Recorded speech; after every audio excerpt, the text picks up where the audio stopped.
அண்ணா பல்கலைக்கழக மாணவி பாலியல் வன்கொடுமை விவகாரத்தில் எஃப்ஐஆர் வெளியானதற்கு யார் பொறுப்பு என்று தமிழக அரசுக்கும் காவல்துறைக்கும் சென்னை உயர்நீதிமன்றம் சரமாரியாக கேள்வி எழுப்பியுள்ளது.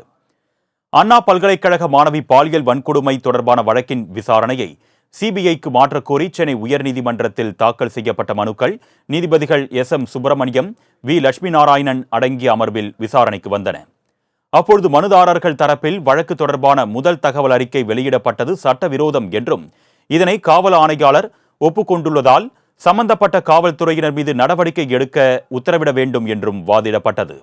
அப்பொழுது குறுக்கிட்ட நீதிபதிகள், புலன் விசாரணை நிலுவையில் உள்ள நிலையில் குற்றவாளி ஒருவர்தான் என்று காவல் ஆணையர் எப்படி முடிவுக்கு வந்தார் என்று கேள்வி எழுப்பினார். இதற்கு தமிழக அரசு தரப்பில் பாதிக்கப்பட்ட மாணவி அளித்த புகாரில் கைது செய்யப்பட்டுள்ள நபரின் பெயர் மட்டும்தான் குறிப்பிடப்பட்டுள்ளதாக விளக்கம் அளிக்கப்பட்டது. இதனையடுத்து முதல் தகவல் அறிக்கை வெளியானதற்கு யார் பொறுப்பு என்பது குறித்து விரிவான அறிக்கை தாக்கல் செய்ய வேண்டும் என்று தமிழக அரசுக்கும் காவல்துறைக்கும் உத்தரவிட்ட நீதிபதிகள், மாணவிகளின் பாதுகாப்புக்கு அண்ணா பல்கலைக்கழகம் என்ன நடவடிக்கை எடுத்துள்ளது என்று கேள்வி எழுப்பினர்.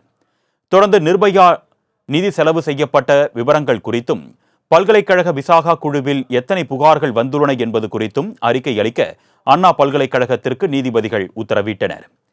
பின்னர் தைரியமாக புகார் அளிக்க முன்வந்ததற்காக மாணவிக்கு பாராட்டு தெரிவித்த நீதிபதிகள், அவரை பாதுகாக்க வேண்டியது நம் கடமை என்றும் காவல்துறையினருக்கு அறிவுறுத்தினர்.